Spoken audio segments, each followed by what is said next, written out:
Hello, wonderful people. This is Sai Joshi, founder psychologist, Ayuda Mind Care, and welcome to all of you to our live interview series with amazing psychologists working at grassroots level, trying to do something for the society. And we are here to bring something that is very essential and important. So, Apurva is going to join us today in this live, and we are going to wait for a couple of minutes and then start the interview with our guest today. So till Apurva joins and till we wait for everyone else to join our live, I'm going to quickly introduce Apurva Rahalkar to all of you. So Apurva Rahalkar is a psychologist who has done her master's in psychology from Ferguson College, and she's a co-founder of Udan Foundation, and she will be also talking about what is Udan Foundation and what they actually do. Plus, she is also a national medalist for athletics, and she is academic head at Udan Little Wings, and she is about to join us in a couple of minutes. So here is Apurva, and I welcome Apurva on board.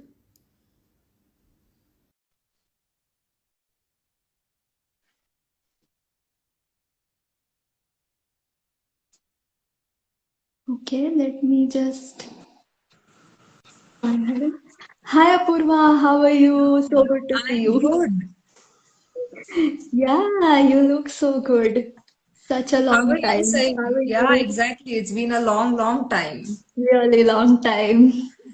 I'm good. I am amazing. How are you? I'm good. I'm pretty busy now that everything has been back to normal. So Right. I'm pretty excited and busy. Yes, definitely, definitely. I'm so glad you are at this stage and so happy for you. So happy looking at all the activities that you keep sharing about Little Wings, and so happy. I can't wait to hear about all of it.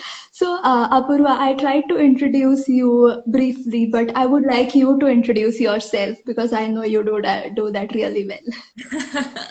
Yes. So first of all, thank you so much. It has been a long time since we have done this after pandemic. So yes, let me introduce myself. I'm Apurva Rahalkar. I'm an industrial psychologist. Now I'm presently working with children. I'm the co-founder of Udan Foundation and I'm the academic head for Little Wings Preschool. So that is about Awesome. me. Lovely. So, Apurva, can you tell us what brings you to preschoolers? How did you start? How is your journey from industrial psychology to getting to children? Yes, so it's a very long story basically. I started working with Udan for Udan 5 years back, and we were basically, brainstorming how we can help the society basically. And we have different set of initiatives like we are into guiding students and we wanted to give career related services under one roof. That was the basic Mhm. idea. So we started with career guidance cell, then we started with counseling center. We also do workshops for corporates. So we were doing all those things. We also had one specific wing dedicated to guide students to join defense forces. So when we were doing all these things, we realized that if we really want to do something for this generation, we should start with younger lot. And that's when the idea of preschool came in. So then we sat together because we all were from the psychology background. So we brainstormed what we want to do exactly, what we do not want to get into. So That's all very these things important. were taken into consideration, and then we had the basic idea that we want to start a preschool which will be based on psychology principles, and Mhm. that is how Little Wings came to being. Yes. So we can we call it a concept kindergarten? Yes, definitely. because Mm-hmm. we had so much of inputs from different sides. So Mm-hmm. it was really difficult to narrow down on one aspect, but Right. psychology, combines it all together. Yes. So yes. Definitely, definitely. Wonderful. And then I think pandemic hit and that was a major challenge. I think it was a different level challenge for kids this age and very difficult to tackle for so kids did not know what is happening around and they were all confused and their parents were even more confused with knowing what is happening but not knowing solutions to it. So I think Udan Little Wings had their own perspective and approach towards this. So, can you tell us a little bit about how did you approach preschoolers during and after pandemic? Yes, so as you rightly said, it was we were taken aback. Being adults, we were so scared and we had no direction basically.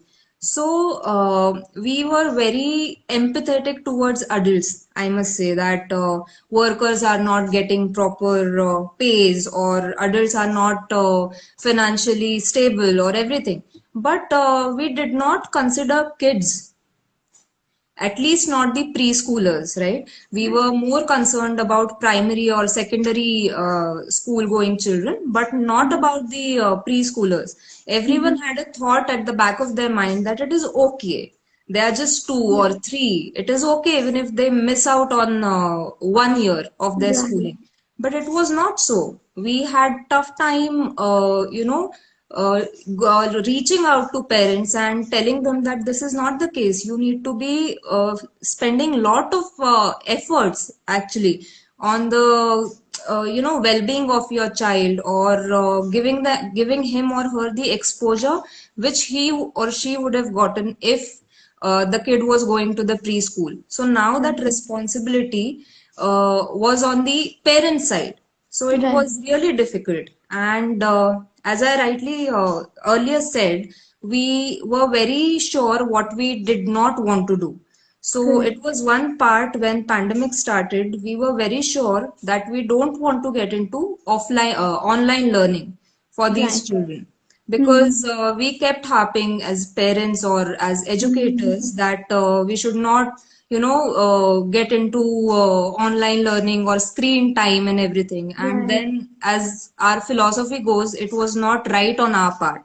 So we correct. had different what you say modules to go along with the pandemic. Lovely. So, can you tell us what were these different modules, like one of the examples or something that is Yes. really interesting and it's an exemplary work, and that is why I want you to, talk about it. Sure. So basically, again, we sat together and we literally had no idea what we were going to do now. One thing was clear, that no online learning. So now what? Correct. So then we started with these educational kits that we were Mm-hmm. sending across India. Mm-hmm. And it was basically parent-child activity kits.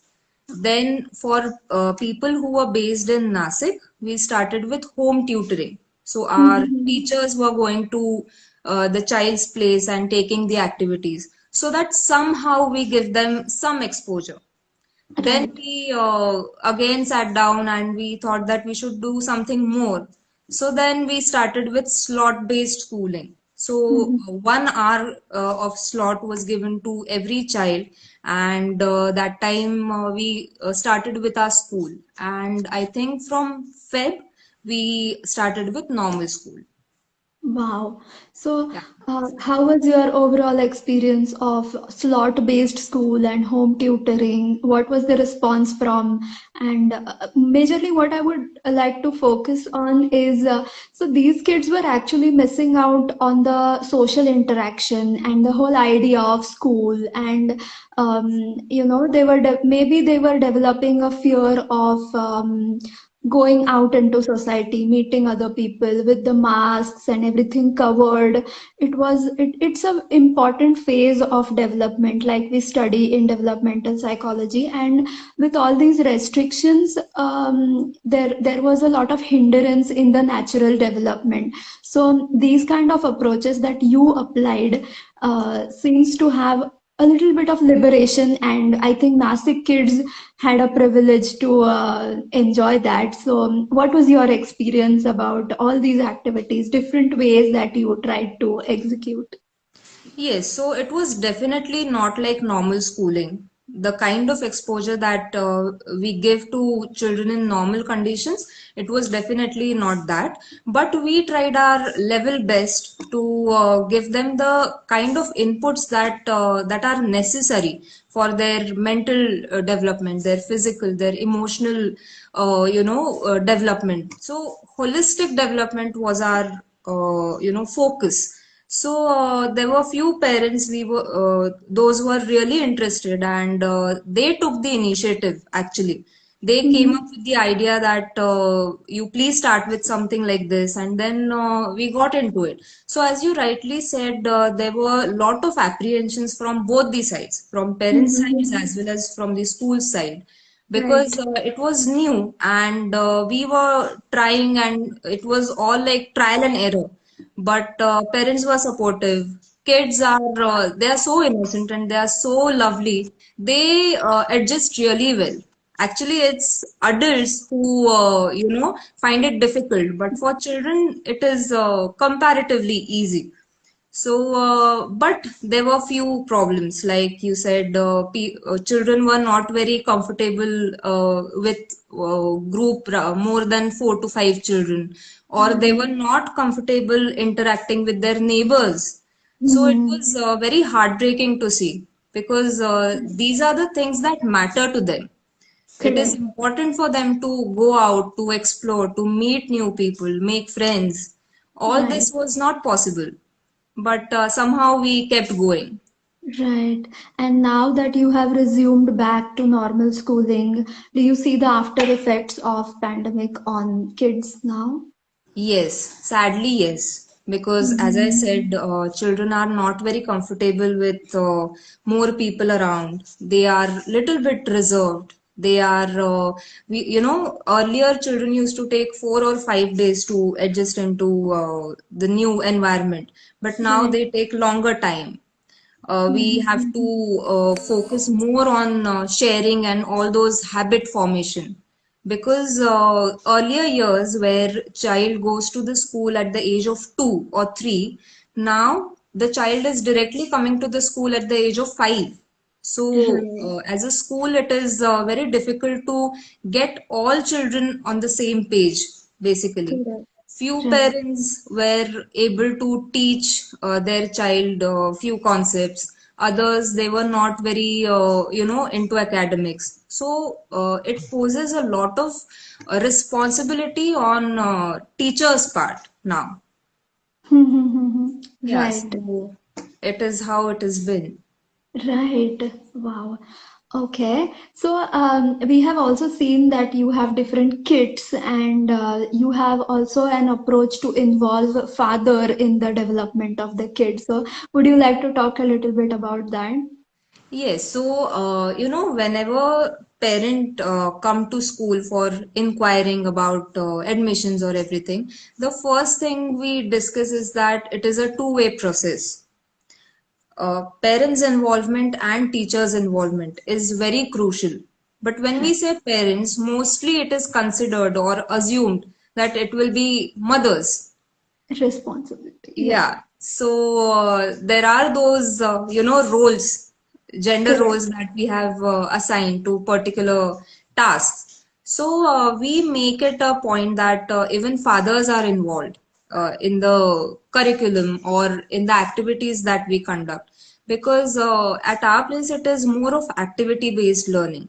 If you see, those are children who have lot of energy, they want to explore, they want to run around basically. So Correct. it has to be activity based where they will get engaged, and we try to bring in as many factors into learning as possible.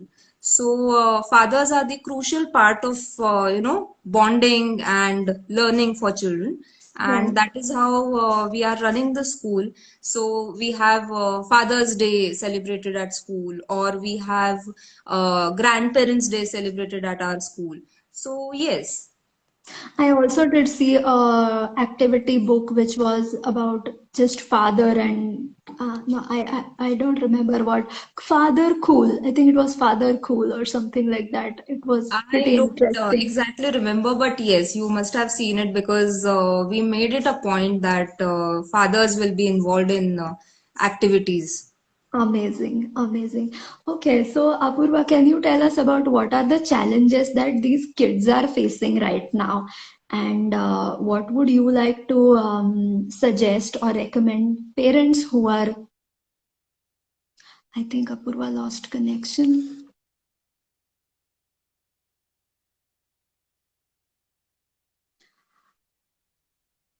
Or did I lose the connection? This was a very interesting. Hi Apurva, can you hear me? Yes, yes. I'm so sorry. There is, due to rains, Okay. there is some disturbance in network. Yeah, it's heavily, I think, raining there in Nasik. I did Yes. hear about it. Yes. All right. So I was just asking you, would you like to talk about what challenges are this age group kids and their parents facing, and what would you like to recommend or suggest these parents as measures to deal with their kids at this age? Yes, so now the good part is we are out of pandemic. I'll dare to say that. So I would say that choosing the right preschool is very important. So nowadays some people mistakenly consider that good infrastructure or good facilities is equal to good education. But I would really like to tell you that that is not the case. You should have set of things in your mind that you look out for when you go out to choose a preschool for your kid. For example, how is the staff, or is the teacher trained, or basically how is the environment at the school? What is the philosophy of the school? So all these things are important. Of course, the infrastructure and the facilities are a must, but then with that, you need to see whether it matches the needs of your child, because at this age every child is different and every child has different needs. So firstly you need to understand where your child is right now presently, and then you need to search for the school which will complete whatever he needs at this moment. So that would be Right. my suggestion to all the parents, that please make it a point that you ask questions when you go out for the admissions or to look out for the schools. It is not always about the garden area or the play equipments that you are giving your child at home. Then what are the schools for? We are there to develop your child and give something extra, and that has to be Yes. qualitative, not quantitative. Right. That is my approach again, but yes, that is my suggestion, honest feedback. Amazing. Lovely, lovely. I appreciate your suggestion. Like, I agree. I can't agree more to what you said. So, Apurva, I have also had an experience of working in an international school which had their own kindergarten section, which was actually located like 1 hour away from the major cities. And so spending, and I saw that there were hundreds of kids admitted in a school which is, an hour away, which starts at 7 o'clock. And so the kids had to be ready at their bus stops at 7 o'clock in the morning, and I could literally see the 3-year-old, 4-year-old struggling to, and it was much time, more time that they had to stay away from their primary caregivers or parents, and that's a huge trauma for a kid at this age. So, what would you like to say about this? I think that was the most heartbreaking picture I've ever seen with respect to kindergartens. Yes, so seriously, this is very, I mean, people need to think from the perspective of the child.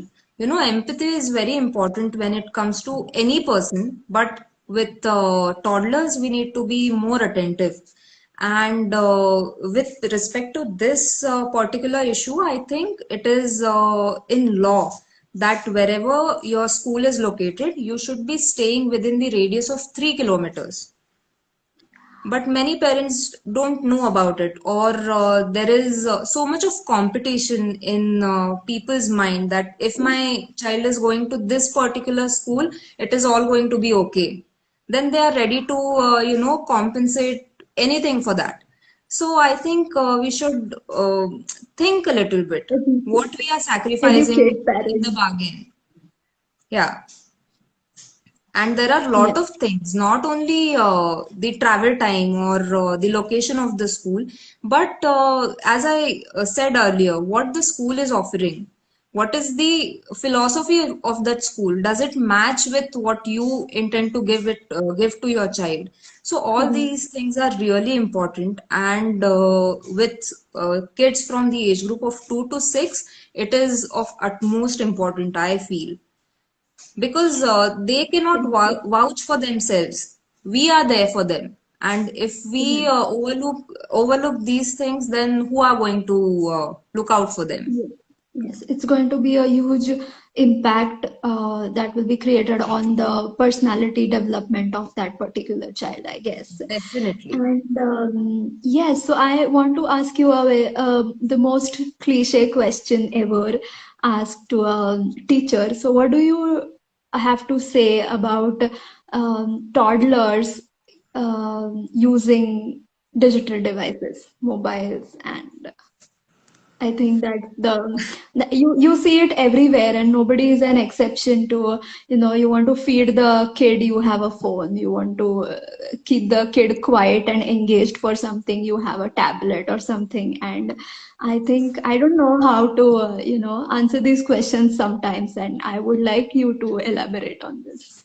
Yes, I think this is the most like frequently asked questions Right. from parent side as well, because we need to understand even they are struggling. They have their own set of limitations, and they have their own set of challenges post COVID. So we cannot totally negate the role of technology, I must admit, but we can balance it out somewhere. We need to actually think, is it necessary? When I say we need to balance it, I think spending time with your child and the child spending time with screen, it cannot Mm-hmm. be weighed, right? So every parent has, knows their child, and they should be little more affirmative, I must say.